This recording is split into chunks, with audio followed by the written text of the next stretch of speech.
నీ కష్టంలో, నీ శ్రమలో, నువ్వు నిందలు అవమానాలు భరిస్తున్న పరిస్థితుల్లో, నిరాశలో నువ్వు కృంగిపోతున్న పరిస్థితుల్లో నువ్వు చూడవలసిన ఒకే ఒక దిక్కు పైకి మాత్రమే,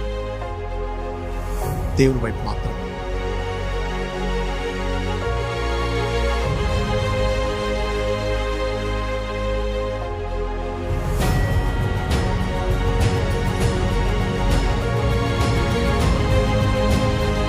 నీ బాధను తొలగించేవాడు, నీ గాయాన్ని కట్టేవాడు, నీ హృదయాన్ని ఆదరించేవాడు దేవుడు మాత్రమే.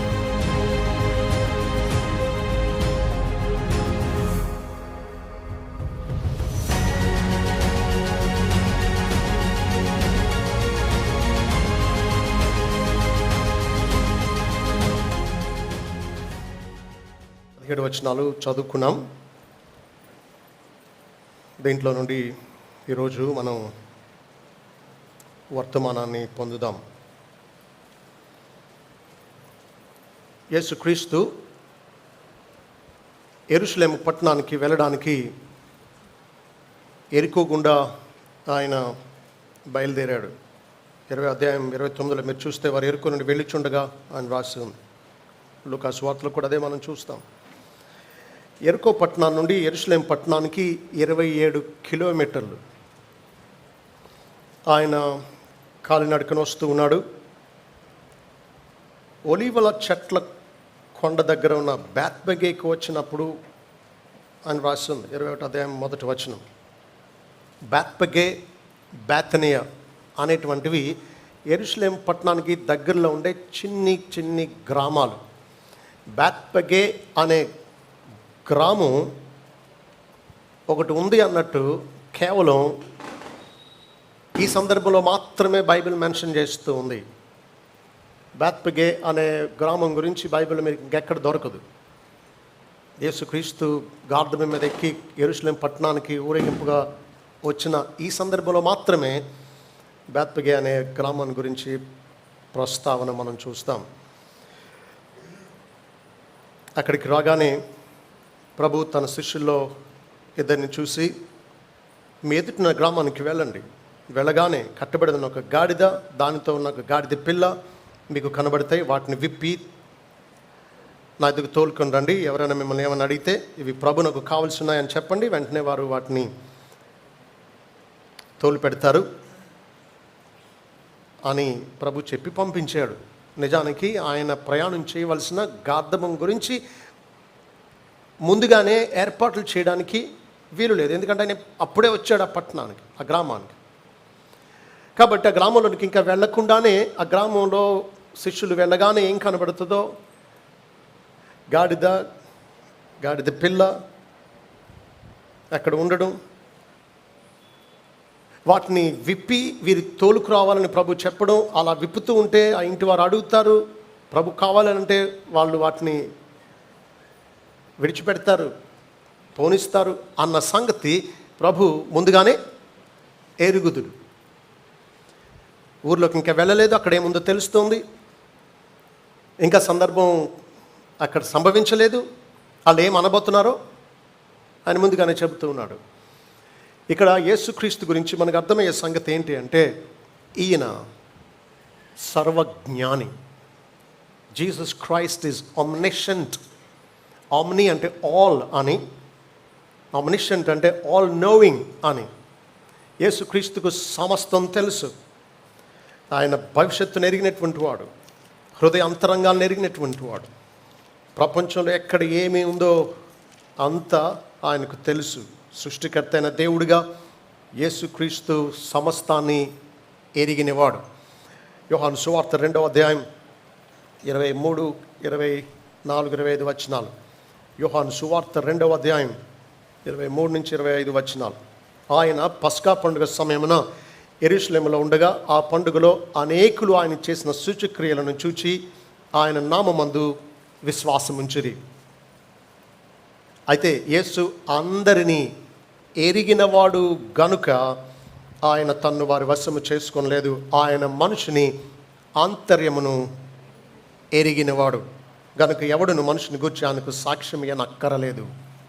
వాళ్ళు అలాంటి వాళ్ళు అండి, ఇలాంటి వాళ్ళు అని ఎవరు ప్రభుకి ఎవరి గురించి చెప్పక్కర్లా. ఆయన మనిషిని ఆంతరంగాన్ని ఎరిగినటువంటి వాడు. ఆయన నేత్రాలు ఎంఆర్ఐ కంటే గొప్పది, లేజర్ బీమ్స్ కంటే కూడా శక్తివంతమైనవి. ఆయన దృష్టి సమస్తాన్ని ఛేదించగలిగినటువంటి ప్రభావంతో కూడిన దృష్టి. ఆయనకి సమస్తం తెలుసు.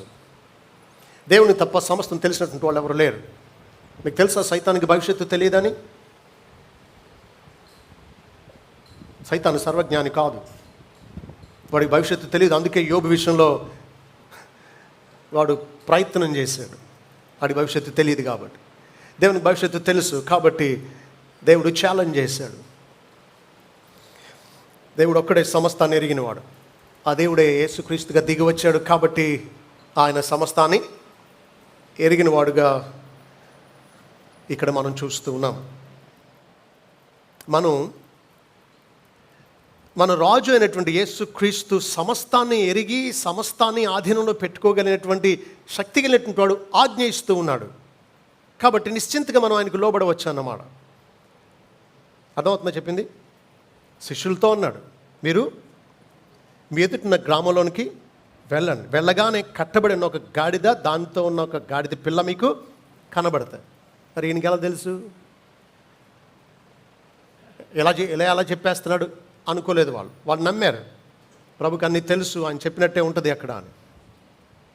ఓకే, తర్వాత వాటిని విప్పి నా దగ్గర తోలుకొని రండి, ఎవడైనా మీతో ఏమైనా అంటే అవి ప్రభునకు కావలసిన చెప్పండి, వెంటనే అతడు వాటిని తోలు పెడతాడు అని చాలా స్పష్టంగా అధికారపూర్వకంగా క్లియర్గా చెప్పాడు.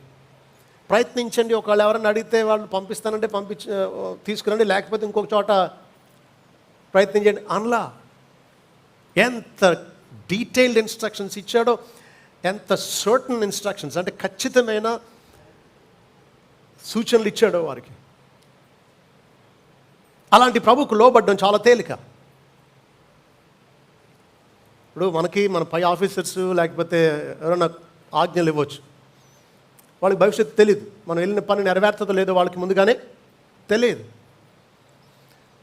అలాంటి వాళ్ళు చెప్పినప్పుడు ఒక్కొక్కసారి పని ఫెయిల్ అవుతుంది, మనకి అపజయం ఎదురవుతుంది. కాబట్టి లోబడ్డానికి కొంచెం సంశయించవచ్చేమో, కానీ మన ప్రభు సమస్తాన్ని ఎరిగిన వాడు, సమస్తాన్ని తన ఆధీనంలో పెట్టుకోగలిగినటువంటి వాడు. కాబట్టి ఈయనకు లోబడ్డం చాలా సంసిద్ధంగా మనం లోబడాలి, చాలా ఇష్టపూర్వకంగా లోబడాలి, చాలా ధైర్యంగా లోబడాలి. చూడండి, ఒకసారి యేసుక్రీస్తు లోపల వాక్యం చెబుతూ ఉంటే జనం క్రిక్కిరిస్తున్నారు. అరశికలు పన్ను వసూలు చేసేటువంటి వారు వచ్చారు. వారు బయటే ఉన్నారు, వాళ్ళ లోపలికి రావడానికి, ప్రభు దగ్గర రావడానికి అంత ఖాళీగా లేదు. పేతురు బయట ఉంటే ఆయన్ని పిలిచి, ఇలా మీ యజమాని పన్ను కట్టడా అని అడిగారు. అని అన్నాడు, కడతాడు అని ప్రభు గురించి ఎరిగిన వాడుగా ధైర్యంగా చెప్పాడు. లోపలికి వచ్చి ప్రభువుకు ఈ సంగతి చెబుతాడు. పన్ను వసూలు చేసేవాళ్ళు వచ్చారు ప్రభువా, మరి వాళ్ళకి కట్టాలి అని చెప్పాలి. ఇంకా చెప్పక ముందే చూడండి, ఒకసారి ఒక పేజ్ వెనక్కి తిప్పండి. మత్తయి సువార్త 17వ అధ్యాయం 24 నుండి 27 వరకు. మత్తయి సువార్త 17వ అధ్యాయం 24 నుండి చదువుతున్నాను చూడండి. వారు కపెర్నహూమునకు వచ్చినప్పుడు అరశికులు అను పన్ను వసూలు చేయవారు పేతురు వద్దకు వచ్చి, మీ బోధకుడు ఈ అరశికులు చెల్లింపడా అని అడుగుగా, చెల్లించును అనెను. అతని ఇంట్లోనికి వచ్చి మాటలాడక మునిపే యేసు ఆ సంగతి ఎత్తి, సీమోనా, నీకేమి తోచుచున్నది? భూరాజులు సుంకమును పన్నును ఎవరి యొద్ద వసూలు చేయుదురు? కుమారుల యొద్దనా అన్యుల యొద్దనా అని అడిగాను. అతడు అన్యుల యొద్దనే అని చెప్పగా, యేసు అలాగైతే కుమారులు స్వతంత్రులే, ఆయనను మనం వారికి అభ్యంతరం కలుగు చేయకున్నట్లు నీవు సముద్రంలోకి పోయి గాలం వేసి మొదట పైకి వచ్చి చేపను పట్టుకుని దాని నోరు తెరిచిన ఎడల 1 షెకెలు దొరుకును, దానిని తీసుకుని నా కొరకును నీ కొరకును వారికి ఇమ్మని అతనితో చెప్పాను. చూడండి, ఎంత వింతైన ఆజ్ఞ ఇది. సముద్రానికి వెళ్ళు, గాలం వేయి, మొదట పైకి వచ్చే చేపను పట్టుకో, దాని నోరు తెరిచి చూడు, 1 షెకెలు దొరుకుతుంది, నీకు నాకు కూడా చెరొక 1/2 షెకెలు పన్ను కట్టే అన్నాడు. పేతురు అలాగే చేశాడు. మనమైతే ఏముందు, ఏంటి ప్రభువా నువ్వు వెళ్ళమన్నది ఎక్కడికి? సముద్రం దగ్గరికా? సముద్రంలో ఎన్ని కోట్ల చేపలు ఉంటాయి? మొదట పడిన చేపల్లోనే షెకులు నాణ్యం ఉంటుందని నీకెలా తెలుసు? ఒక షెకులు నాణ్యం ఉన్నటువంటి చేపలు ఏదైనా ఉన్నా అదే మొదటి గాలంలోకి పడుతుందని నువ్వు ఎలా చెప్పగలవు? నన్ను అనవసరంగా ఇబ్బంది పెట్టకు, వృధా ప్రయాసకు నన్ను పంపకు. అందుమేమో ఆయన నమ్మకపోతే. కానీ పేతురుకు ఎంత కాన్ఫిడెన్స్ అంటే, ఎంత ధైర్యం అంటే, ప్రభు చెప్పాడు అంటే అన్ని కోట్ల చేపల్లో ఏ చేప నోట్లో ఏముందో ఆయనకు తెలుసు. తెలియడం గొప్ప కాదు, ఆ చేపే మొదటి గాలానికి పడేటట్టు ఆజ్ఞాపించగలడు ఈయన. He not only knows everything, he controls everything. ఈయనకి అన్నీ తెలియడమే కాదు, అన్నీ అదుపులో పెట్టి నడిపించగలిగినటువంటి దేవుడు ఈయన అని అర్థమైంది పేతురుకు. కాబట్టి ఎటువంటి ఇన్స్ట్రక్షన్ ఇచ్చినా, ఎటువంటి ఆజ్ఞ ఇచ్చినా యేసుక్రీస్తు మనం ధైర్యంగా నిశ్చింతగా పాటించవచ్చు. ఆయన అన్నీ ఎరిగినవాడు, ఆయన అన్నిటిని అదుపు చేయగలిగినటువంటి వాడు. గార్ధబాన్ని ఇప్పుతా ఉంటే ఎందుకు ఇప్పుతున్నారు, మాది ఎందుకు ఇప్పుతున్నారు అని అడుగుతారు. ప్రభుకి కావాల్సింది ఇది అని చెప్పండి పంపేస్తాడు అన్నాడు. వాళ్ళ మనసును ఈయన ప్రేరేపించగలడు అన్నమాట. అందుకే శిష్యులకు అంత సులువుగా చెప్పాడు. జకర్యా 9:9 వ్రాయబడిన ప్రవచనం నెరవేరాలి. దానికోసం ప్రభు తన శిష్యులను పంపిస్తూ ఉన్నాడు. జకర్యా 9:9 781 పేజీ. జకర్యా 9:9 సియోను నివాసులారా బహుగా సంతోషించుడి, యెరూషలేము నివాసులారా ఉల్లాసముగా ఉండుడి. నీ రాజు నీతిపరుడును రక్షణ గలవాడునై దీనుడునై గాడిదను గాడిద పిల్లను ఎక్కి నీ వద్దకు వచ్చుచున్నాడు. ఇలా జరిగింది అంటే మెస్సయ్య వచ్చేసాడు అన్న సంగతి యూదులకు స్పష్టంగా అర్థమవుతుంది. అది నెరవేరినట్లు తానే ముందుగా జకర్యా 9:9 వ్రాయించింది నెరవేరుస్తున్నాను అన్నట్టు ప్రభు శిష్యులను వెళ్ళి తోలుకొని రండి గాడిదను గాడిద పిల్లను అని పంపించాడు. కాబట్టి యేసుక్రీస్తు సర్వాన్ని ఎరిగినటువంటి వాడు, సర్వాన్ని అదుపు చేయగలిగినటువంటి వాడు. హెబ్రీ 1:3 మనం చూసాం, ఈయన తన మహత్తు గల మాట చేత సర్వాన్ని నిర్వహిస్తూ ఉన్నాడు అని. సమస్తం ప్రభు ఆధీనంలో ఉంది. ఇలాంటి ప్రభు ఆజ్ఞ ఇస్తే అది వింతగా అనిపించినా సరే నెరవేర్చాలి. శిష్యులకు చెప్పిన ఆజ్ఞ నిజానికి కొంత వింతైందే. అభ్యంతరం చెప్పాలంటే అవకాశం ఉంది. ప్రభు ఎవరిదో తోలుకురమ్మంటే వాళ్ళు ఎందుకు ఇస్తారు, నాకు కుదరదు అనొచ్చేమో మనమైతే. కానీ నిజానికి ఈయన రాజు. మీకు ఆ సంగతి తెలుసా? ప్రభుత్వ అధికారులు ఎమర్జెన్సీలో ఎవరి ఇంటినైనా, ఎవరి వాహనాన్నైనా, ఎవరి వస్తువునైనా, దేన్నైనా సరే తీసుకుని వాడేసుకోవచ్చు అన్నమాట. నీ కారు అక్కడికక్కడ ఆఫ్ చేసి ప్రభుత్వ అధికారులు ఇమ్మంటే ఇచ్చేయాలి నువ్వు ఎమర్జెన్సీలో. ఈయన అధికారి, ఈయన ప్రభు, ఈయన రాజు. అసలు లోకం దాన్ని సంపూర్ణత ఆయనవే. కాబట్టి అంటున్నాడు, వెళ్ళి గార్ధబాన్ని విప్పుకురండి అంటున్నాడు. ఈయన యజమాని కూడా మనకి ఇక్కడ అర్థమవుతుంది. అధికారులు అడిగినప్పుడు ప్రజలు ఇచ్చివేయాలి.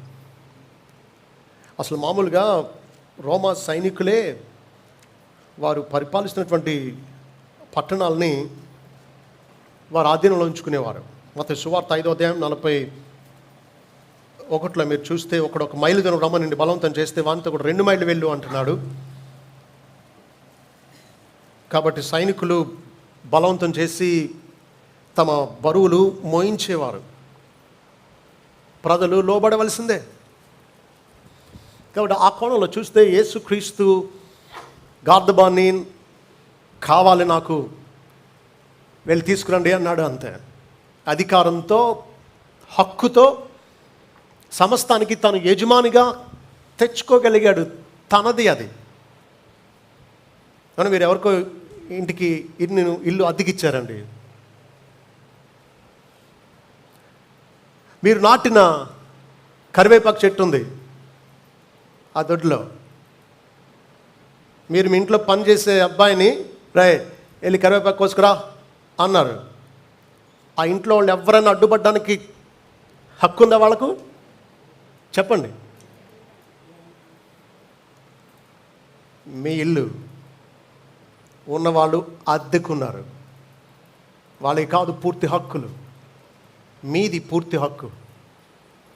ఆ రీతిగా లోకమంతా ప్రభువుది. అధికారంతో తనకు కావలసింది తను తీసుకోగలడు. గట్టి మాట్లాడితే నిన్ను కూడా తీసుకోగలడు. అడ్డు చెప్పగలిగిన వాళ్ళు ఎవరు లేరంతే. ఒక ఆయన తల్లిదండ్రులు చనిపోయినందుకు ఎందుకు తీసుకోవాలి దేవుడు తల్లిదండ్రులని అన్నాడు. నేను అన్నాను, నిన్ను కూడా తీసుకోగలడు, జాగ్రత్త అన్నా. ఆయన మీద చిందులేసేది. సమస్తం దేవునిది. కాబట్టి అధికారంతో, హక్కుతో ఆయన తెప్పించుకోగలుగుతూ ఉన్నాడు. కాబట్టి యేసుక్రీస్తు గురించి చాలా విషయాలు మనకి ఇక్కడ అర్థమవుతూ ఉన్నాయి. ఈయన సమస్తాన్ని ఎరిగిన వాడని, సమస్తాన్ని అదుపు చేయగలడని, సమస్తానికి యజమాని అని అర్థమవుతూ ఉంది. అంతేకాదు ఈయన మాట ఇచ్చి నెరవేర్చేవాడు. 4వ వచనం, ప్రవక్తల వలన చెప్పబడినది నెరవేరినట్లు ఇది జరిగెను. అదేమనగా, ఇదిగో నీ రాజు సాత్వికుడై గాడిదను భారవాహక పశుపిల్లను చిన్న గాడిదను ఎక్కి నీ వద్దకు వచ్చుచున్నాడని సియోను కుమార్తెతో చెప్పుడి అనున్నది. పాత నిబంధన ఇచ్చినటువంటి ఈ ప్రభువే క్రొత్త నిబంధనలో దాన్ని నెరవేరుస్తూ ఉన్నాడు. ఆయన రాయించింది ఆయనే నెరవేరుస్తూ ఉన్నాడు. కాబట్టి ఆయన ఎంత నమ్మదగిన వాడో అర్థమవుతూ ఉంది. ఆయన వాక్యం ఎంత స్వచ్ఛమైందో, 7 మార్లు ఊదిన వెండి అంత స్వచ్ఛమైంది. ఏ మస్టు, ఏ కల్మషం, ఏ లోటు, ఏ లోపం లేనటువంటి సంపూర్ణమైంది ఆయన వాక్యం. ఆయన మాట ఇచ్చి నెరవేర్చేవాడు అన్నమాట. ఆయన ప్రవచనాలు స్పష్టంగా ఖచ్చితంగా నెరవేరినాయి. సిలువను గురించి, ఆయన పుట్టుకను గురించి, ఆయన పరిచర్యను గురించి, ఆయన పునరుత్థానం, ఆయన భూస్థాపనం, ఇవన్నిటి గురించి కూడా, ఆయన రెండో రాకడ గురించి, ఇవన్నీ ఎంత అక్షరాల ఆయనే ముందుగా చెప్పిన ప్రవచనాలు నెరవేరినాయో కదా. కాబట్టి తాను చెప్పిన మాట తానే నెరవేర్చడానికి ఇలా చేశాడు ఆయన. ఎంత స్పష్టంగా ఉంది అంటే ఆయన ప్రవచించిందిని నెరవేరిందిని. చూడండి ఒకసారి జకర్యా గ్రంథం 9:9 సీయోను నివాసులారా బహుగా సంతోషించుడి, యెరూషలేము నివాసులారా ఉల్లాసముగా ఉండుడి. నీ రాజు నీతిపరుడును రక్షణ గలవాడును దీనుడునై గాడిదను గాడిద పిల్లను ఎక్కి నీ వద్దకు వచ్చుచున్నాడు. ఇక్కడ ఈయన దీనుడని రాశాం. అలాగే జరిగింది. సాధారణంగా రాజులు గుర్రాల మీద వస్తారు, కానీ ఈయన గాడిద మీద వస్తున్నాడు. రాజులు గుర్రాల మీద వచ్చేది యుద్ధం చేయడానికి వస్తారు. ఈయన రెండోసారి అలాగ వస్తాడు, కానీ మొదటిసారి గాడిద మీద వచ్చాడు. గాడిద మీద రావడానికి, గుర్రం మీద రావడానికి తేడా ఏంటంటే, గుర్రం మీద వచ్చేటప్పుడు యుద్ధానికి వస్తాడు రాజు. గాడిద మీద వచ్చేటప్పుడు సమాధానాన్ని కోరి వస్తాడు అన్నమాట. కాబట్టి మొదటిసారి ఆయన వచ్చింది సమాధానం తేవడానికి ఆయన వచ్చాడు, లేదా దేవునితో, ఇతరులతో, మనకు సమాధానం ఇవ్వడానికి ఆయన వచ్చాడు. అయితే ఒక చోట అన్నాడు ఆయన, నేను సమాధానం పంపడానికి వచ్చాను, మీరు తలంచొద్దు, నేను ఖడ్గానే కానీ సమాధానాన్ని పంపడానికి రాలేదు అన్నాడు. మత్తయి 10:32 నుంచి చూస్తే. అయితే అక్కడ భావం ఏంటి అంటే, సమాధానం ఆయన ఇస్తాడు, ఆయన సమాధాన కర్తయగు అధిపతి. అయితే అందరూ ఆయన అంగీకరించరు. కాబట్టి ఆయన అంగీకరించే వారిని ఆయన అంగీకరించని వారు ద్వేషిస్తారు. కాబట్టి ఆ గొడవ పెట్టడానికే ఆయన వచ్చాడు. మనం తేల్చుకోవాలి. ప్రభుతో పాటు ఉంటామో లోకం పెట్టే నిందలకు భయపడి ప్రభుని వదిలేస్తామో అనేది మనం తేల్చుకోవాలి. అది ఖడ్గం పెట్టడానికే ఆయన వచ్చాను అన్నాడు.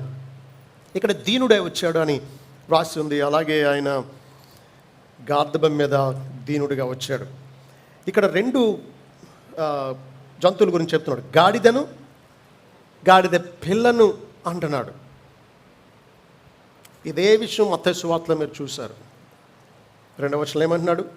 వేతున్న గ్రామునకు వెలుడి, వెళ్ళగానే కట్టబడిన ఒక గాడిదయు దానితో ఒక గాడిద పిల్లయు మీకు కనబడును, వాటిని విప్పి నా యుద్ధకు తోలుకొని రండి అన్నాడు. 6-7 వచనాలు. శిష్యులు వెళ్ళి యేసు తమకు ఆజ్ఞాపించిన ప్రకారం చేసి ఆ గాడిదను దాని పిల్లను తోలుకొని వచ్చి వాటి మీద తమ బట్టలు వేయగా ఆయన బట్టల మీద కూర్చుండేను. మిగతా సువార్తల్లో గార్ధబం పిల్లను మాత్రం తెచ్చినట్టు ఉంది. మత్తయి సువార్తలో మాత్రం ఈయన జకర్యా గ్రంథంలో ఉన్నది రాయబడినట్లు నెరవేరాలని ఇలా జరిగిందన్నాడు. గాడిదను తెచ్చారు, గాడిద పిల్లను కూడా తెచ్చారు. ఆయన ఎక్కింది దేని మీద? గాడిద పిల్ల మీద ఎక్కాడు. మాత్రం దానికి గాడిదని తీసుకురావడం ఎందుకో తెలుసా? దాని మీద ఇప్పటి వరకు ఎవరు ఎక్కలేదు. దానికి అలవాటు లేదు. అది సహకరించదు. అది సహకరించాలంటే దాని తల్లి దగ్గర ఉండాలి. జకర్యా గ్రంథంలో ఎలా ప్రవచింపబడిందో అలాగే నెరవేరడం మనం చూస్తూ ఉన్నాం. దేవుడు జ్ఞానవంతుడు. ఆయన పొరపాటు చేయడు. ఆయన మాట ఇచ్చాడంటే అది నెరవేరి తీరాల్సిందే అన్నమాట. ఖచ్చితంగా నెరవేరాల్సిందే. కాబట్టి యేసుక్రీస్తు గురించి అనేక విషయాలు మనం చూస్తూ ఉన్నాం. చాలా వ్యత్యాసాలు ఇక్కడ మనం చూస్తాం. చాలా కాంట్రాస్ట్ ఇక్కడ మనం చూస్తాం. మొదటి కాంట్రాస్ట్ ఏంటంటే, రాజులు సాధారణంగా ప్రైసింగ్ స్టీడ్ మీద వస్తారు. ప్రైసింగ్ స్టీడ్ అంటే ప్రాన్సింగ్ స్టీడ్ అంటే పరుగు పందాల్లో తర్ఫీదిచ్చి వాడుకునే గుర్రాలు అన్నమాట. ప్రాన్సింగ్ స్టీడ్ అంటారు. అలాంటి గుర్రాల మీద వస్తారు రాజులు. మామూలు సాదా గుర్రాలు కాదు ఇవి. టీవీగా ఉండే, యుద్ధానికి పరుగు పెట్టడానికి ట్రైనింగ్ పొందినటువంటి ప్రత్యేకమైనటువంటి గుర్రాల మీద వస్తారు. కానీ ఈయన దీనుడై ఒక సేవకుడుగా పరిచర్య చేయడానికి వచ్చినట్టుగా ఆయన గార్ధబం మీద వచ్చాడు. రాజే, గుర్రం మీద కాదు, దీనుడై గార్ధబం మీద వచ్చాడు. రాజే, కానీ రాజవస్త్రాలతో రాలా. ఎంత వింత అంటే, పేదల దీనుల వస్త్రాల మీద ఆయన ఎక్కి వస్తూ ఉన్నాడు. అంత వింతగా ఉంది, ఆలోచించాను. పేదలు, దీనులు నేల మీద నడుచుకుంటూ వస్తూ ఉన్నారు. ఆ వస్త్రాలు పరోగా వాటి మీద వస్తున్నాడు ఈ మహారాజు, సర్వభూమికి మహారాజు.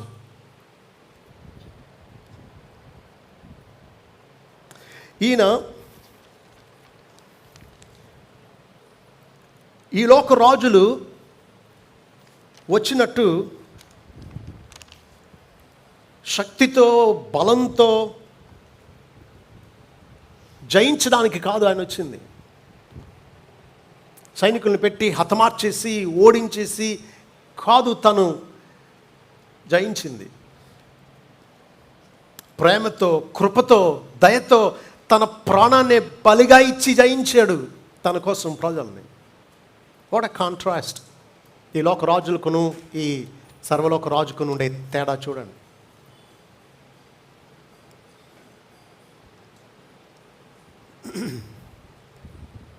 ఇంకా చూడండి, ఆయన రాజ్యం సైనికులతో కూడిన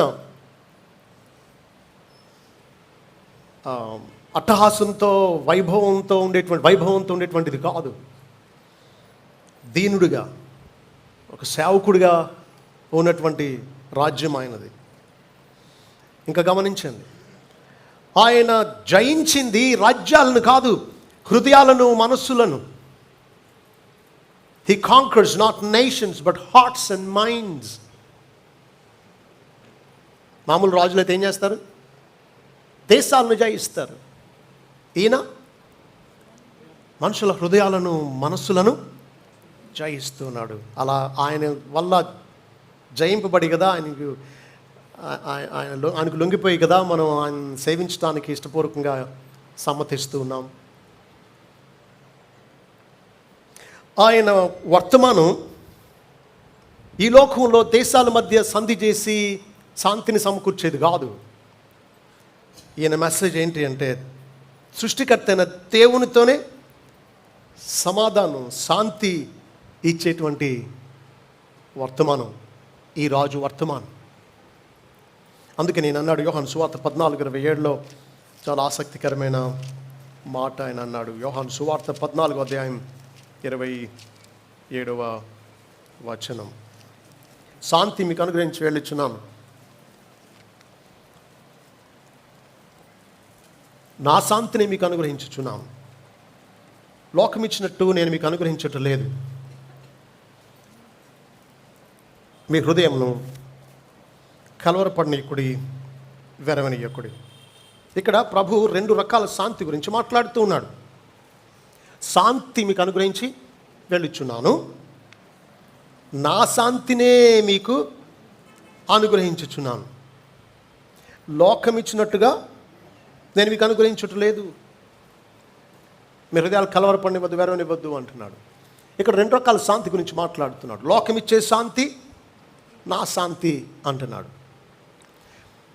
లోకం ఇచ్చే శాంతి దేశాల మధ్య శాంతి, రాష్ట్రాల మధ్య శాంతి, గ్రామాల మధ్య శాంతి, వ్యక్తుల మధ్య శాంతి, తాత్కాలికమైన శాంతి.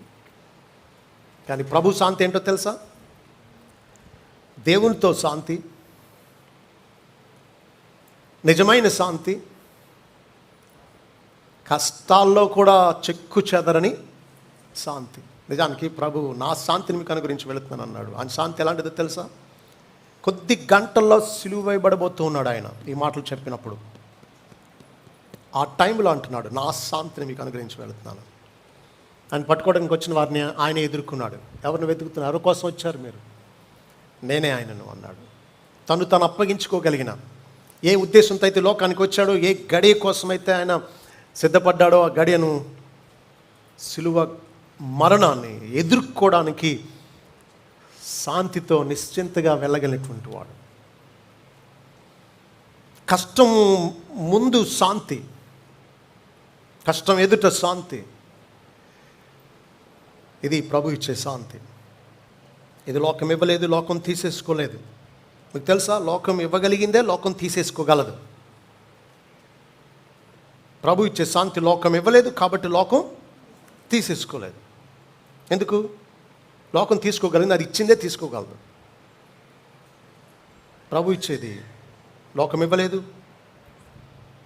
లోకం తీసేసుకోలేదు. అందుకే నేను చెప్పాను కదా, సముద్రం ఉపరితలం మీద ఎప్పుడు అలలు ఎగిసిపడుతూనే ఉంటాయి, ప్రశాంతంగా ఉండదు. అయితే సముద్రం అడుగున అస్సలు చెక్కు చెదరు, నిశ్చలంగా ఉంటాయి నీళ్ళు, ప్రశాంతంగా ఉంటాయి. బురద కానీ కెలికిలయ్యి లేకపోతే పైన ఉన్నట్టు శబ్దం, అలజడి ఇలాంటి ఏమీ ఉండవు. దేవుని బిడ్డలకు ఆయన ఇచ్చే శాంతి అంతరంగంలో ఉండే శాంతి, చెక్కు చెదరని నిశ్చలమైన శాంతి. పైకంటారా అనారోగ్యాలు, కష్టాలు, శ్రమలు వస్తూ పోతూనే ఉంటాయి. కానీ అంతరంగంలో నాకు దేవునికి అడ్డేమీ లేదు, నా పాపాలు క్షమింపబడ్డాయి, నేను ఇక్కడ చనిపోతే అక్కడ ప్రభు సన్నిధిలో కళ్ళు తెరుస్తాను అనే నిశ్చింత, ఇలాంటి శాంతి ఈ రాజు ఇస్తూ ఉన్నాడు.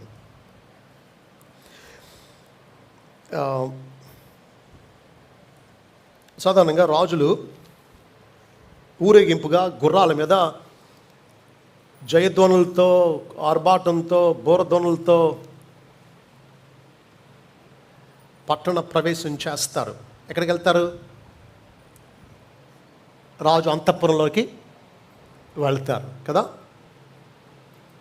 ఈ రాజు అదే రీతిగా గుర్రం మీద, గాడిద మీద ఆయన ఊరేగింపబడుతూ వస్తూ ఉన్నాడు.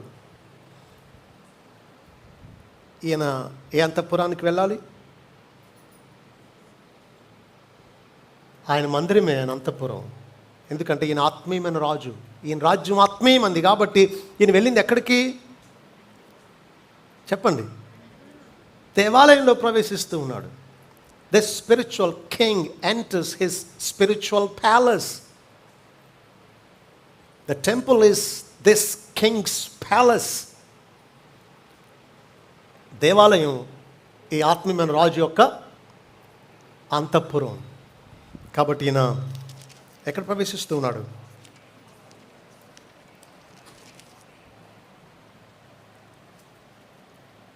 12వ వచనం, యేసు దేవాలయంలో ప్రవేశించి. ఎక్కడ ప్రవేశించాడు? దేవాలయంలో ప్రవేశించాడు. ఇదే ఆయన అంతఃపురం. ఎందుకంటే ఈయన రాజ్యం ఆత్మీయమైన రాజ్యం కాబట్టి.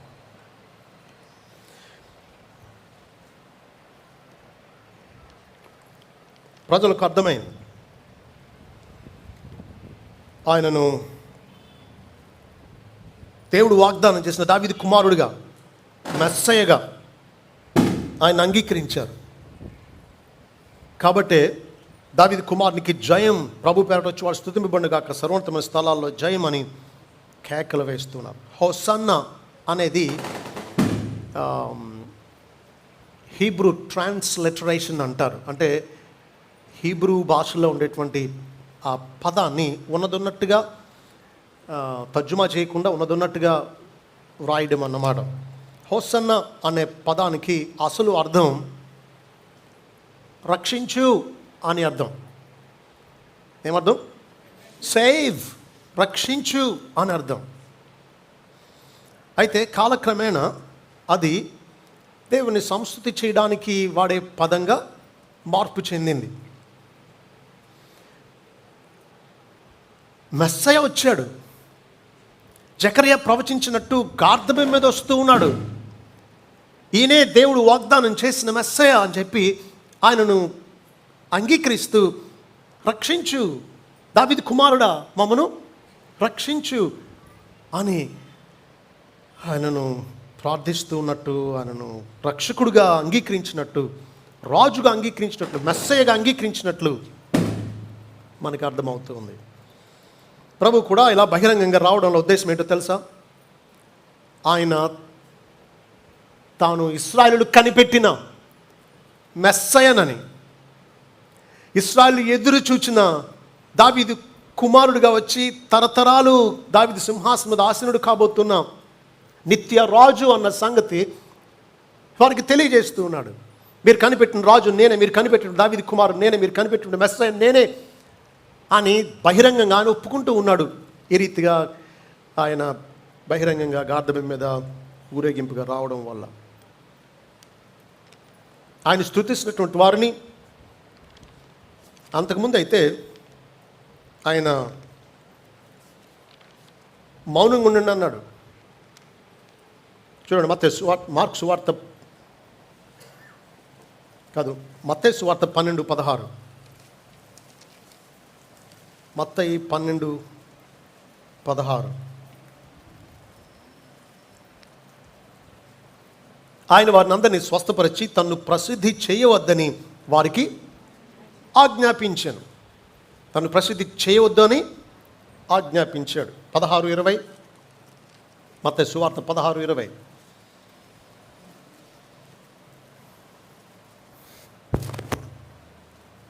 అటు తరువాత తాను క్రీస్తు అని ఎవరితోనూ చెప్పవద్దని ఆయన తన శిష్యులకు ఖండితముగా ఆజ్ఞాపించాడు. కానీ ఇప్పుడు ఇక్కడైతే మౌనం ఉండమని ఆజ్ఞాపించట్లా,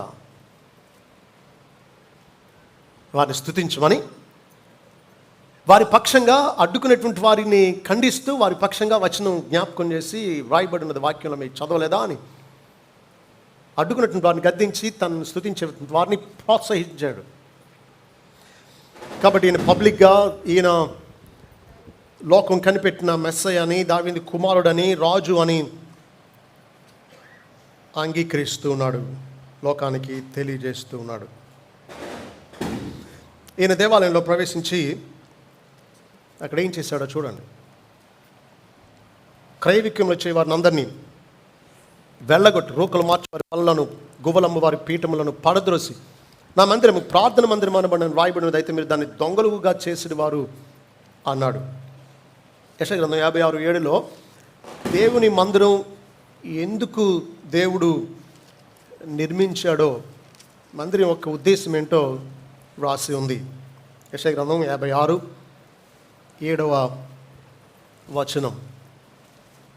యెషయా 56:7. నా ప్రార్థన మందిరములో వారిని ఆనందింపజేసేదను, నా బలిపీఠం మీద వారు అర్పించు దహన బలులను నాకు అంగీకారములగును. నా మందిరము సమస్త జనులకు ప్రార్థన మందిరం అనబడును.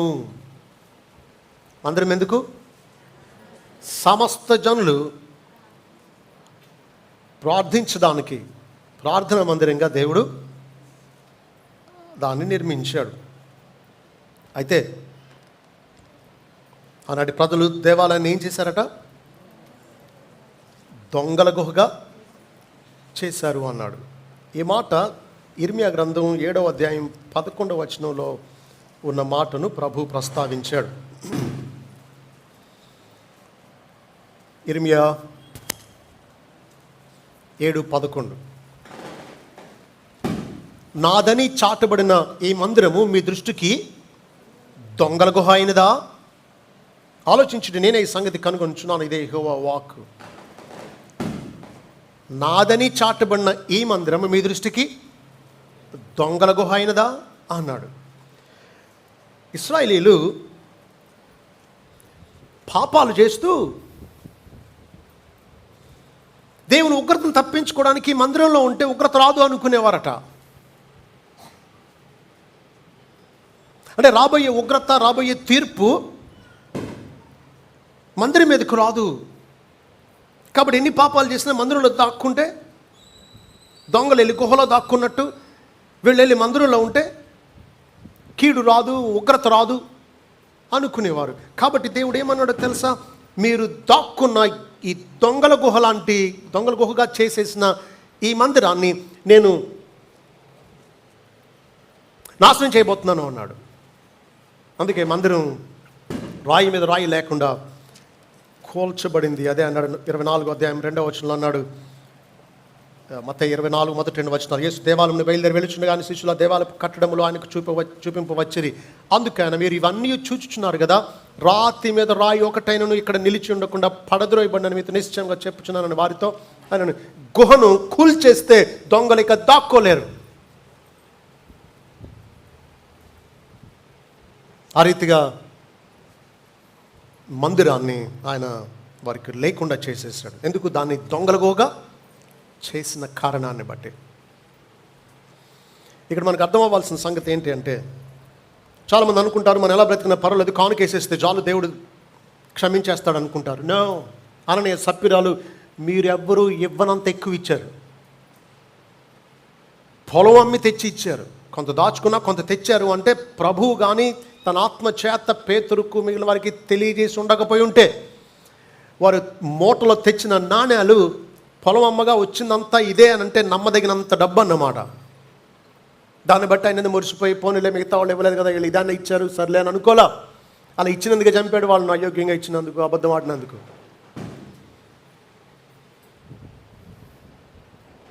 పాపాలు చేసి మందిరంలో సేవ చేసేస్తే, పాపాలు చేసి కానుకలు ఇచ్చేస్తే, మీటింగ్లు పెట్టించేస్తే, లేదా ఏదో ఉపవాసాలు చేసేస్తే తప్పించేసుకోవచ్చు అనుకునేటువంటి వాళ్ళు తమను తాము మోసపుచ్చుకుంటున్నారు. కేవలం 40 రోజులు నాన్ వెజిటేరియన్ తినకుండా, పెళ్ళిళ్ళు చేసుకోకుండా, బూట్లు వేసుకోకుండా, మంచి బట్టలు వేసుకోకుండా,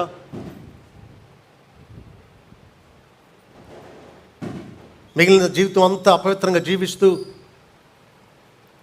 దేవుని ఉగ్రతను తప్పించుకోగలరా? గుహ లేకుండా చేసేస్తాడు దేవుడు.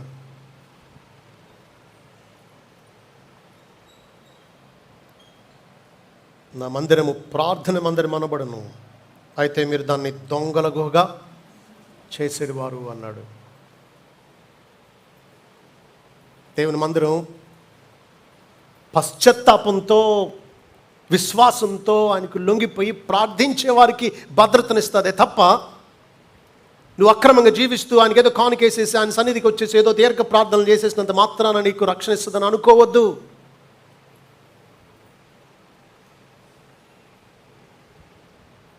పాపులను దేవుడు ఖచ్చితంగా శిక్షిస్తాడు సుమ.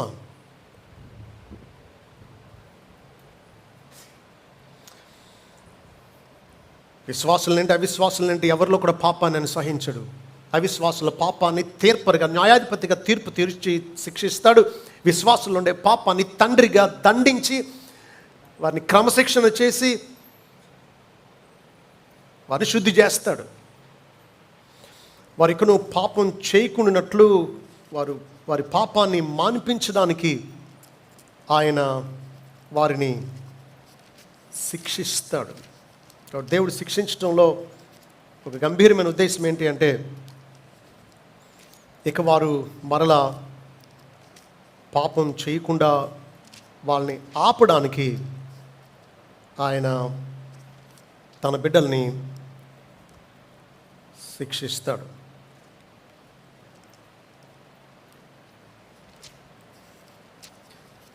వచనం నేను నా అనుదిన ధ్యానంలో చదివాను, దొరికితే మీకు చూపిస్తాను.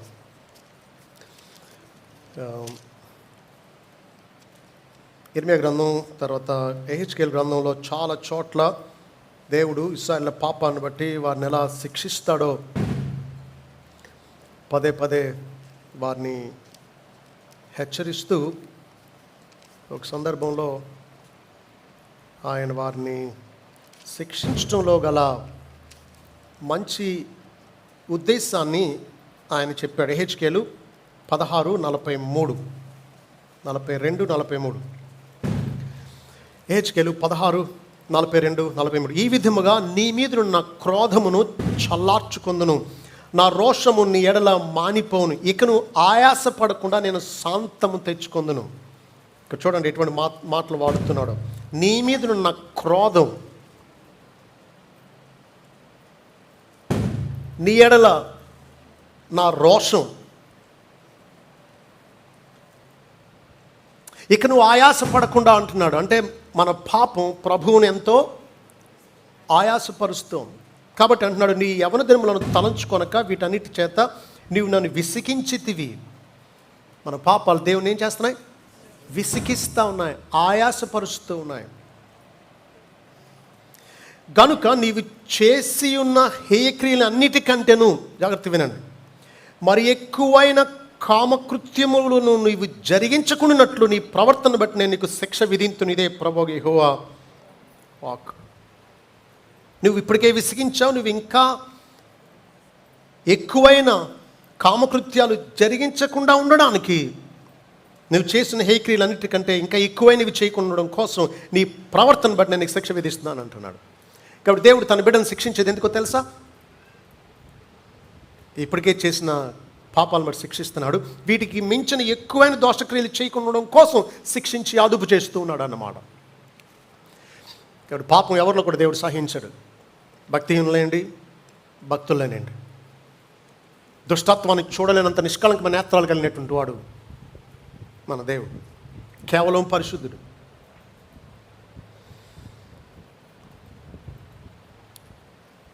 దాక్కుని దొంగల గుహలో భద్రంగా ఉన్నాం అనుకునేటువంటి వారికి గుహను కూల్చినట్టు,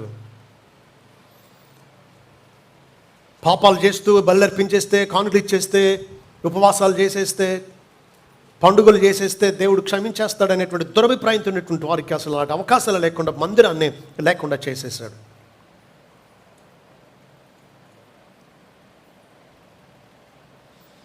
క్రయ విక్రయాలు చేసేవారందరినీ వెళ్ళగొట్టేశాడు మందిరంలో నుంచి. ఇద్దరిని వెళ్ళగొట్టాడు, అమ్మేవాళ్ళని వెళ్ళగొట్టాడు, కొనుక్కునే వాళ్ళు కూడా వెళ్ళగొట్టేశాడు.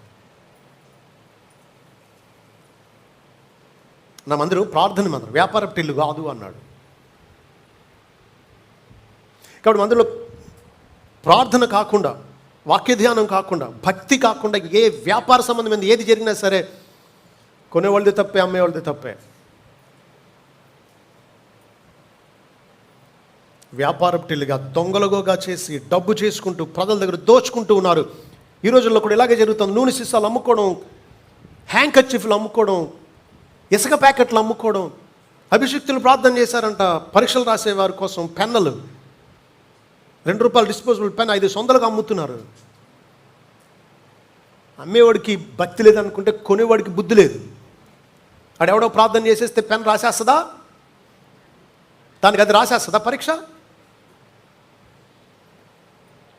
ప్రజల దగ్గర దోచుకుంటూ ఉన్నారు ప్రభు పేరు అడ్డం పెట్టుకుని.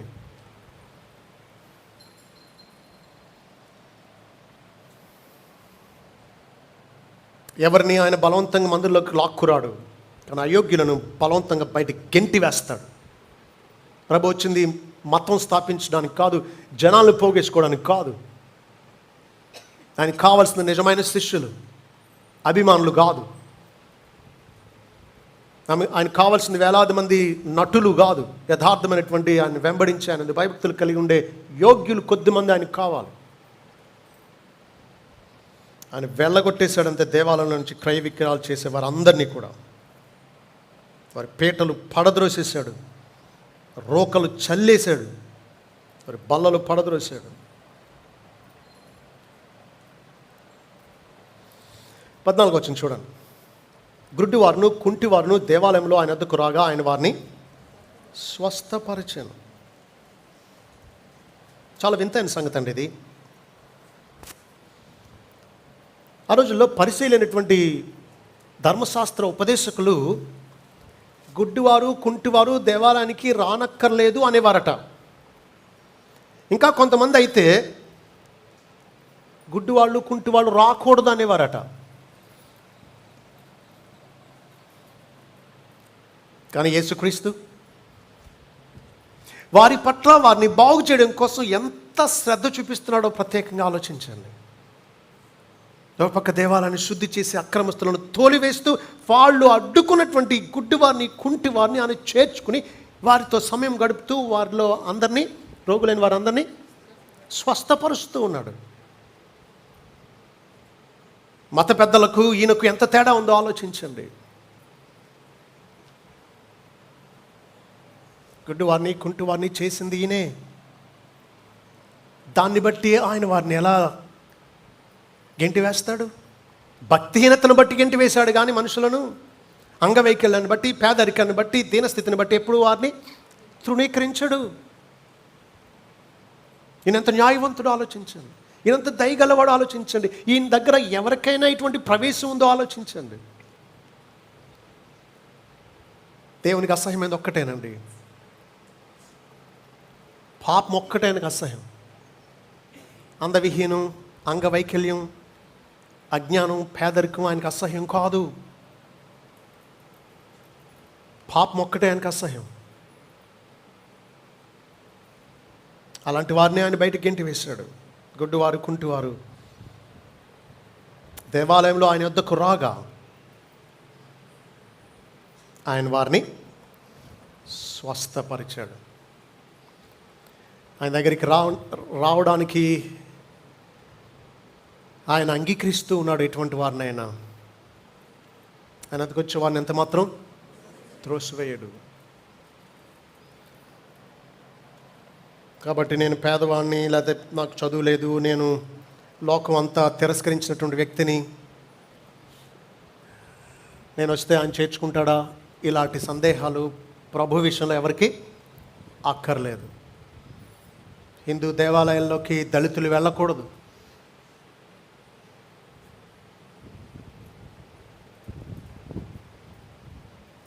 అంటరాని వారని చెప్పి వారిని బయట ఉంచేవారు. అదే అంటరాని స్త్రీ ఒక ఆమె లోపల గర్భగుడిలో నీళ్లు తీసుకెళ్తే అక్కడ గర్భగుడిలోనే పురోహితులు వ్యభిచారం చేయొచ్చు. కానీ తక్కువ కులం అనే భావంతో పూజించడానికి మాత్రం అంటరాని వాళ్ళట.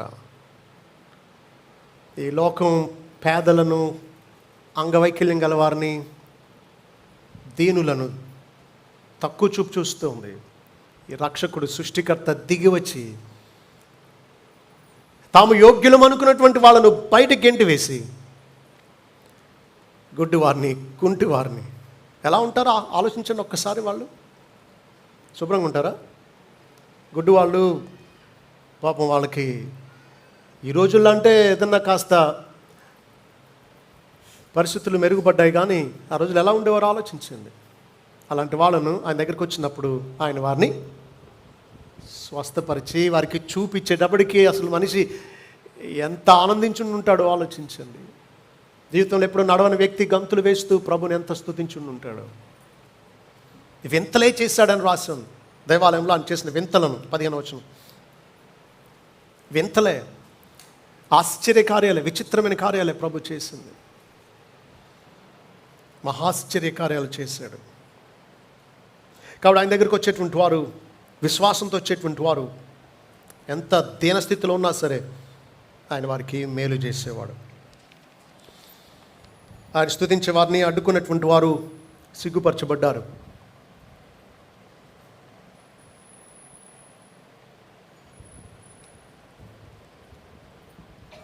ప్రధాన యాజకులు, శాస్త్రులు ఆ రోజుల్లో డబ్బున్న అధికార పార్టీ పక్షంగా లేదా రోమ్ పక్షంగా శాంతిని కాపాడే బాధ్యతలు చేపట్టినటువంటి వారు అన్నమాట.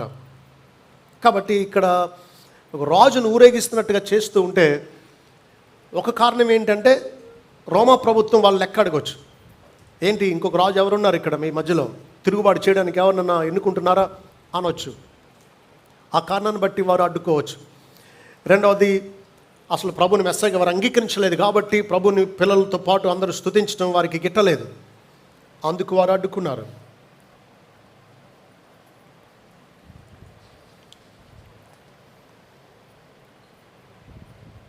ఎంత బాధాకరమైన సంగతి అంటే రక్షకుణ్ణి చూస్తూనే ఆయన రక్షకుడు అన్న సంగతి గుర్తించలేకపోవడం.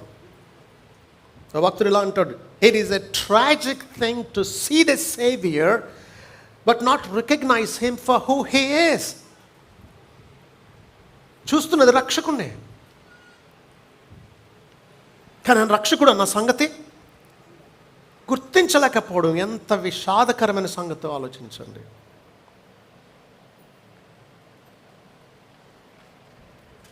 శాస్త్రులు, ప్రధాన యాజకులు, నిజానికి నాకు ఇలా అనిపిస్తుంది, ప్రభు సిలువ వేయబడవలసిన సమయం వచ్చింది. దాన్ని ఆయన త్వరపెట్టాలి. పరిస్థితులు ఆయన సిలువ వేయబడ్డానికి ఆయనే సమకూర్చి జరిగించుకోవాలి పరిస్థితులు.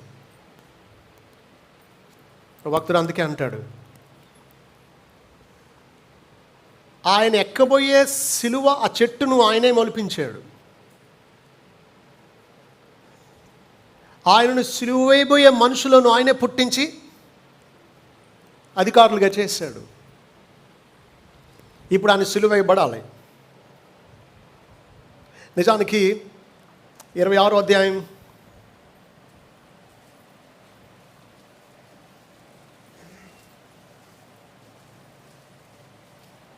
1-5 వచనాలు చూడండి. యేసు ఈ మాటలని చెప్పి చాలించిన తర్వాత జరిగినదేమనగా, ఆయన తన శిష్యులను చూచి 2 దినములని పిమ్మట పస్కా పండుగ వచ్చిననియు అప్పుడు మనుష్య కుమారుడు సిలువ వేయబట్టుకే అప్పగింపబడిననియు మీకు తెలియనని చెప్పాను. ఆ సమయంలో ప్రధాన యాజకులను, ప్రజల పెద్దలను, కయపను ప్రధాన యాజకుని మందిరంలోనికి కూడి వచ్చి యేసును మాయోపాయం చేత పట్టుకుని చంపవలని ఏకమై ఆలోచన చేసిరి. అయితే ప్రజలలో అల్లరి కలుగుకున్నట్లు పండుగలో వద్దని చెప్పుకొనిరు. ప్రభు పస్కా పండుగ నాడే చనిపోవాలి. వాళ్ళేమనుకుంటున్నారు, ప్రజల్లో అల్లరి కలగకుండా పండుగలు వద్దు, ఈ పండుగ అయిపోయినా ఉండి ప్రజలు ఎక్కడ అక్కడికి వెళ్ళిపోతారు, అప్పుడు పట్టేసుకుందాం అనుకున్నారు. కానీ పట్టుకోవాలనుకున్నప్పుడు ఆయన సమయం రాలేదు కాబట్టి ఆయన తప్పించుకున్నాడు ఆశ్చర్యంగా. పట్టుకోకూడదు అనుకున్నప్పుడు ఆయన సిలువేసేటట్లు ఆయనే పరిస్థితులు ఏర్పాటు చేశాడు. అందుకనేమో తన పరిచర్లో మొదట్లోనూ దేవాలయాన్ని శుద్ధి చేశాడు. యోహాను సువార్త 2వ అధ్యాయం 13-17 వచనాల్లో మీరు చూస్తే ఆ విషయం ఉంటుంది.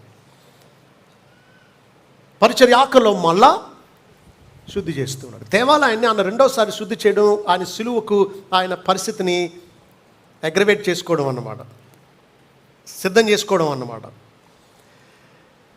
దేవాలయం కూలిపోద్ది,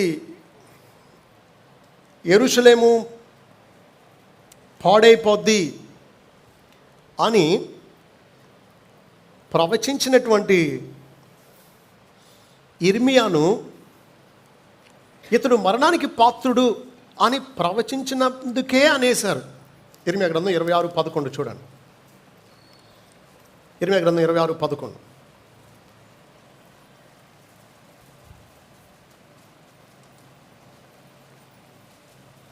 యాజకులను, ప్రవక్తలను, అధిపతులతోనూ సమస్త ప్రజలతోనూ ఇలాగనిరి, మీరు చెవులారా విని ఉన్న ప్రకారము ఈ మనుషుడు ఈ పట్టణమునకు విరోధముగా ప్రవచించుచున్నాడు కనుక ఇతడు మరణమునకు పాత్రుడు అని చెప్పారట ఇర్మియాను. పట్టణం నుండి దేవాలయానికి వ్యతిరేకంగా ప్రవచిస్తున్నాడు, ఇతను మరణానికి పాత్రుడు, చంపేయండి అన్నారు. జోసెఫస్ అనేటువంటి చరిత్రకారుడు ఇలాగే ఒక ప్రవక్త యెరూషలేం పట్టణంలో, అయ్యో యెరూషలేం పట్టణానికి శ్రమ, యెరూషలేం పట్టణానికి శ్రమ అని ప్రవచిస్తూ ఉంటే తీసుకెళ్ళి కొరడాలతో నోర్మి, ఈ పట్టణానికి వ్యతిరేకంగా ప్రవచించడం మానే అని కొడతా ఉంటే బాధతో అరవడానికి బదులు యెరూషలేముకు శ్రమ, oh to Jerusalem, oh to Jerusalem అని అంటా ఉంటే, కొడతా ఉంటే ఎముకలు బయటపడ్డాయి అంట కొరడా దెబ్బలకి. అయినా సరే యెరూషలేముకు శ్రమ, యెరూషలేముకు శ్రమ అని చెప్పి ప్రవచించేవాడట. ఇశ్రాయేలు విగ్రహారాధనను బట్టి, వారి పాపాన్ని బట్టి దేవుడు యెరూషలేం పట్టణం మీదకి ఉపద్రవం రప్పిస్తున్నానని ప్రవక్తల ద్వారా హెచ్చరించిన వారు వినలేదు. కాబట్టి ఇర్మియా కేవలం పట్టణానికి వ్యతిరేకంగా ప్రవచించినందుకే చంపేద్దాం అనుకున్నారు, గోతులో పడేసరి చంపేద్దామని. దేవుడు తప్పించాడు. అలాంటిది దేవాలయంలో నుంచి వాళ్ళను వెళ్ళగొట్టేస్తే ఊరుకుంటారా? వారం రోజుల్లో చంపేశారు ప్రభును.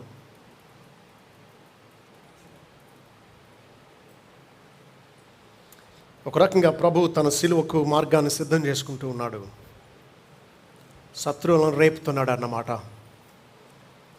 దేవుడు దిగి వస్తే తన మందిరం దొంగలుగా ఉంటే ఊరుకోడు. ఆయన దేవాలయాన్ని సమూలంగా శుద్ధి చేసేసాడు. దానికి వాళ్ళు రెచ్చిపోయారు. వద్దు అనుకున్న దేవాలయం ఈ పండుగ టైంలో వారు ఆయన పట్టుకునేటట్లు జరిగిందన్నమాట.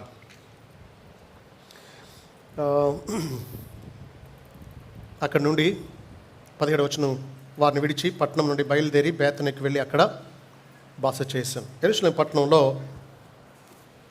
పస్కా పండుగ టైంలో చాలా దేశాల నుండి, దూర దేశాల్లో చెదిరిపోయినటువంటి యూదులందరూ వచ్చేసేవారు. కాబట్టి పట్టణం క్రిక్కిరిసిపోయి ఉండేది. బస చేయడానికి పట్టణంలో అందరికీ తావు ఉండదు. కాబట్టి రాత్రులకు వారు దగ్గర ఉన్నటువంటి చిన్ని గ్రామాలకు వెళ్ళి బస చేసేవారు, మళ్ళా పగలు పట్టణానికి వచ్చేవారు. ఆ రీతిగా ప్రభు కూడా బేతనీకు వెళ్ళి అక్కడ బస చేసి మళ్ళీ ఉదయాన్నే ఆయన తిరిగి వచ్చాడు. ఈ రీతిగా ఆయన యెరూషలేములో గార్ధబం మీద ప్రవేశించడం మనం చూస్తూ ఉన్నాం. ఈ రాజపట్టణం, అసలైన రాజుకు ఆ వీధులన్నీ తెరుచుకున్నాయి.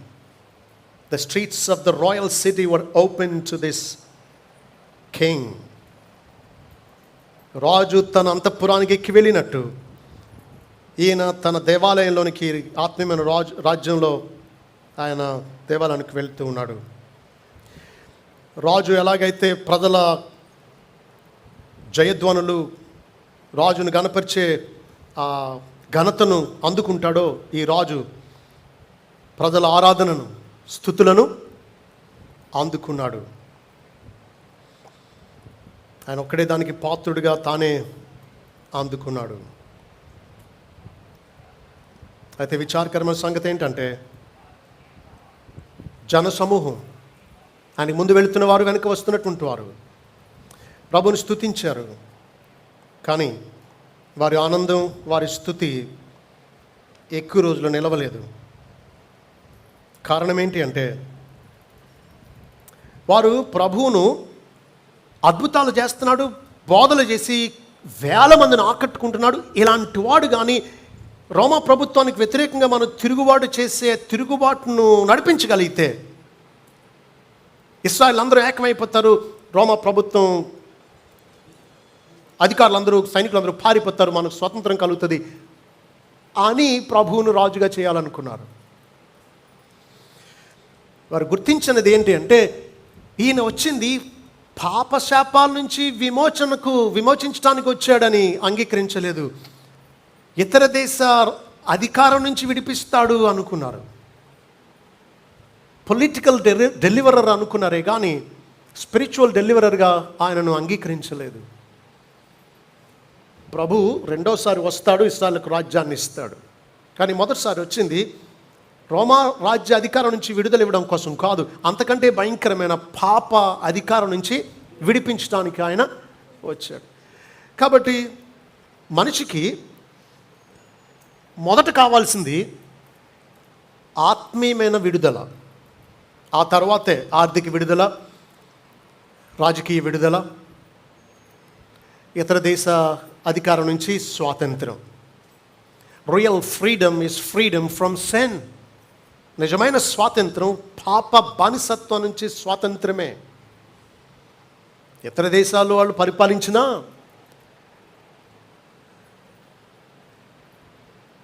దాని నుంచి విడుదల పొందినా నిజమైన స్వాతంత్రం కలగనట్లే. మనిషి పాప బంధకాల నుంచి విడుదల పొందే వరకు బందీయే, తన స్వాతంత్రుడు అనుకున్నా సరే. కాబట్టి ప్రభు మొదట వచ్చింది పాప బానిసత్వం నుంచి విడిపించడానికి వచ్చాడు. వారు దాన్ని గుర్తించలేకపోయారు. కొద్ది రోజుల్లోనే వారి హోసన్నలు సిలువేయండి సిలువేయండి అని కేకలుగా మారిపోయింది. Within a few days their hosannas would change to cries of crucify him, crucify him. Those who hailed him as a hero soon rejected him.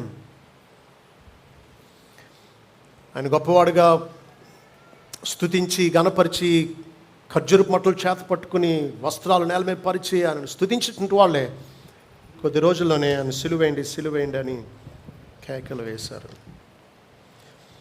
సరే, మనం ముగించుకోకముందు ఒక విషయాన్ని మనకు అన్వయించుకుందాం.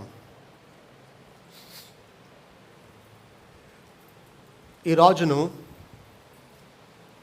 ఖర్జూరపు మట్టలతో స్తుతించినటువంటి వారు రెండు గుంపులు. మొదటి గుంపు మత్తయి సువార్త 21వ అధ్యాయంలో చూసాం. రెండవ గుంపు ప్రకటన గ్రంథం 7వ అధ్యాయం 9వ వచనంలో చూస్తాం. మనం ఏ గుంపుకి చెందిన వారమో పరీక్షించుకుందాం. ప్రకటన గ్రంథం 7వ అధ్యాయం 9, 10 వచనాలు. అటు తర్వాత నేను చూడగా, ఇదిగో ప్రతి జన్మలో నుండి, ప్రతి వంశంలో నుండి, ప్రజలలో నుండి, ఆయా భాషలు మాట్లాడే వాళ్ళ నుండి వచ్చి ఎవడును లెక్కింపజాలని ఒక గొప్ప సమూహము కనబడెను. వారు తెల్లని వస్త్రములు ధరించుకున్న వారే, ఖర్జూరపు మట్టలు చేత పట్టుకొని సింహాసనాసనుడైన మా దేవునికి గొర్రె పిల్లకును మా రక్షణకై స్తోత్రమని మహాశబ్దముతో ఎలుగెత్తి చెప్పిరి. ఈ గొప్ప సమూహం చేతిలో కూడా ఖర్జూరపు మట్టలు ఉన్నాయి. మత్తయి సువార్త 20వ అధ్యాయంలో యెరూషలేం పట్టణానికి ప్రభు గాడిద మీద వస్తున్నప్పుడు ఆయన ముందు వెళ్ళిన వెనకాల వచ్చినటువంటి జనసమూహం చేతిలో కూడా ఖర్జూరపు మట్టలు ఉన్నాయి. వారు హోసన్నా అని ప్రభుని స్తుతించారు. ప్రభు పేరట వచ్చి వాడు స్తుతింపబడును గాక అని. ప్రకటన గ్రంథంలో ఉన్న వాళ్ళు కూడా సింహాసనాసీనుడైన దేవునికి గొర్రె పిల్లకును మా రక్షణకై స్తోత్రమని మహాశబ్దం తెలిగెత్తి చెప్పారు. యేసు క్రీస్తును మా రక్షణకై స్తోత్రమని తండ్రితో సమానంగా స్తుతించారు. ఏ గుంపు సరైంది చెప్పండి? హోసన్నా హోసన్నా హోసన్నా అని కేకలు వేసి వారం రోజుల్లోనే, వారం కూడా కాదు, కొద్ది రోజుల్లోనే సిలువేయండి, సిలువేయండి, ఈయన మాకు అక్కర్లేదు, మాకు బరబ్బాను విడుదల చేయండి అని చెప్పి ఆయన సిలువకు అప్పగించినటువంటి, ఒకప్పుడు స్తుతించిన వారే నకిలీగా మేళ్ల కోసం, ఇహలోక రాజ్యం కోసం ఆయన వెంబడించి ఆ ఇహలోక రాజ్యానికి సంబంధించినటువంటి తిరుగుబాటును ఆయన నడిపించట్లేదు, ఆయన అప్పగించేసుకున్నాడని సిలువేసేయండి అన్నారే. అలా ఉన్నారు చాలామంది. మనం సరిపోం ఒక్కొక్కళ్ళు పాడే పాటలకు, మనం సరిపోం ఒక్కొక్కళ్ళు వేసే గంతులకు, మనం సరిపోం ఒక్కొక్కళ్ళు అరిచే అరుపులకు, ప్రభువుని స్తుతిస్తున్నట్టుగా హల్లెలూయా అని గంతులేస్తూ కళ్ళు మూసుకుని కళ్ళంట నీళ్ళు వస్తూ ఉంటే ఎమోషనల్గా ఎంత హడావిడి చేస్తారో. మీరు నన్ను పెదవులతో గనపరచుదురు కానీ మీ హృదయం నాకు దూరంగా ఉంది. అలాంటి వాళ్ళు చాలామంది, అందరూ అనట్లేదు నేను, వాళ్ళలో కూడా కొద్దిమంది యోగ్యులు ఉండవచ్చు, కానీ ఎక్కువ శాతం తాత్కాలిక మేళ్ల కోసం, ఆరోగ్యం కోసం, వ్యాపార అభివృద్ధి కోసం దేవుని వెంబడించేటువంటి వాళ్ళు ఉన్నారే, ఇలాంటి వాళ్ళు అప్పుడు హోసన్నా అని కొద్ది రోజులని సిలువేయండి అన్నటువంటి వాళ్ళే, కానీ నిజంగా రక్షింపబడినటువంటి వాళ్ళు రేపు పరలోకంలో నిత్య ఆనందంలో తండ్రిని, ఆయన కుమారుని క్రీస్తును మా రక్షణకై స్తోత్రమని మహాశబ్దంతో వెలుగెత్తి చెప్పే గుంపు కూడా ఉంది. కాబట్టి చెప్పండి, మీకు ఆరోగ్యం కలగలేదని వదిలేసే జాబితా మీరు? మీ పిల్లకి పెళ్ళి అవ్వలేదని విగ్రహ పూజలు చేసేసే అంత చంచల మనస్కులా మీరు? మీకు అచ్చి రాలేదని ప్రభువును వదిలేసేటువంటి తాత్కాలిక క్రైస్తవులా మీరు? కొంతకాలం ఎంతో ఆసక్తిగా వచ్చి ప్రభువుని స్తుతించి సాక్ష్యం చెప్పి పాటలు పాడి ఇన్ని చేసి ప్రభువే దేవుడు కాదనేటువంటి గుంపుకు చెందినటువంటి వారా మీరు? ప్రభుని సిలువ వేసేటువంటి వారా? ఆయన గాయాలు రేపే వాళ్ళ మీరు? తేల్చుకోండి. రెండు గుంపులు ఉన్నాయి, ఇద్దరి చేతుల్లో కూడా ఖర్జూర మట్టలు ఉన్నాయి, ఇద్దరు దేవుని స్తుతించేవారే. ఒక జాబితా నకిలీది, మరొక జాబితా శాశ్వతంగా దేవుని స్తుతించేది. నేను నిజంగా మీకు రాజు అయితే, నిజంగా మీరు రక్షింపబడి ఖర్జూర మట్టలు పట్టుకుని ఆయన స్తుతించేవారైతే, ఆయన మీ హృదయాల్లో రాజ్యం ఏలుతున్నాడు అన్న సంగతి మీ ప్రవర్తనలో రుజువు అవ్వాలి. ఈ రాజు దీనుడు కాబట్టి ఆయన మీలో పరిపాలిస్తుంటే మీరు కూడా ఎలా ఉంటారు? పొగరబట్టి మాట్లాడరు, మీ వస్త్రాల్లో గొప్పతనం చూపించుకోవడానికి తాపత్రయపడరు, వేలు వేలు తగలేరు. ఆయన ఎంత సింపుల్గా ఉన్నాడో ఆలోచించండి. ఆయన వేసుకోలేక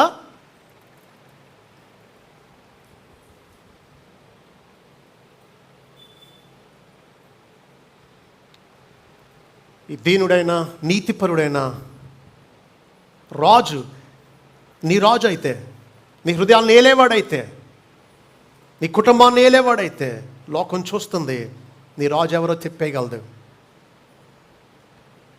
ఈ రాజు నిన్ను ఏలుతుంటే ఆ రాజు లక్షణాలు నీలో కూడా కనబడతాయి. నీతిపరుడిగా జీవిస్తావు, దీనుడిగా జీవిస్తావు, తగ్గించుకుంటావు, పరిశుద్ధంగా బ్రతుకుతావు. ఈయన సత్యంలో నుంచి ఎప్పటికీ తొలగిపోవు. ఎన్ని కష్టాలు వచ్చినాయని సిలువకు అప్పగించావు, విడిచిపెట్టవు. ఈ రీతిగా స్థిరమైన రీతిలో ప్రభుని సేవించే గుంపులో మనం ఉండులాగున ప్రభు మనకు కృప అనుగ్రహించునుగాక. పరిశుద్ధుడా మీకు స్తోత్రాలు. రాతి నేలను పడిన విత్తనం మొలిచింది కానీ ఎండిపోయింది, మొలతుప్పులో పడ్డ విత్తనం మొలిచింది కానీ అణిచివేయబడింది. మంచి నేలను పడ్డ విత్తనమే ఎదిగి ఫలించింది. దేవా, మేము ఆనాటి తాత్కాలిక స్తుతి చేసిన నకిలీ విశ్వాసులుగా ఉండకుండా, శాశ్వతం కష్టం వచ్చినా, శ్రమ వచ్చినా, మేము నిమిత్తం నింద వచ్చినా, హింస వచ్చినా, భక్తిలో, సత్యంలో, నీతిలో స్థిరపడే వారంగా మమ్మల్ని చేయండి. రేపు, ఇప్పుడే కాదు, రేపు మీ రాజ్యంలో కూడా మిమ్మల్ని ఖర్జూర మట్టలు చేత పట్టుకుని సింహాసనాసీనుడైన మా దేవునికి, నీ గొర్రె పిల్లకును మా రక్షణకై స్తోత్రం అని మహాశబ్దంతో ఎలుగెత్తి చెప్పే గుంపులో మమ్మల్ని ఉంచండి ప్రభువా. నిజమైన నిత్యమైన రీతిలో మిమ్మల్ని స్తుతించే వారి గుంపులో మమ్మల్ని చేర్చండి. సిలువైబడిన రక్షకుడిగా మిమ్మల్ని అంగీకరించడానికి మాకు సహాయం చేయండి. మాకు స్వస్థత రాకపోయినా, మేము కోరిన జవాబు మా ప్రార్థనలకు రాకపోయినా, మేము కోరిన అభివృద్ధి మాకు రాకపోయినా, మా పాపాల నుంచి విడుదల చేశారు, మా శిక్షను కొట్టివేశారు, మా నిమిత్తం చనిపోయి తిరిగి లేచిన మా ప్రభు, మీరే మా రాజు. మీకే మా హృదయాలను అర్పించి, మా హృదయాలను ఏలే రాజుగా మీకు లొంగిపోయి ఇప్పుడు ఎల్లప్పుడు కూడా మిమ్మల్ని సేవిస్తాం, మిమ్మల్ని స్తుతిస్తాం. ఈ రీతిగా మమ్మల్ని నిత్యము స్థిరపరచవలసిందని, మా మధ్యలో, మాలో, మా హృదయాల్లో, మా గృహాల్లో మీరే ఏలవలసిందని యేసు నామములో వేడుకుంటున్నాం తండ్రి. ఆమేన్.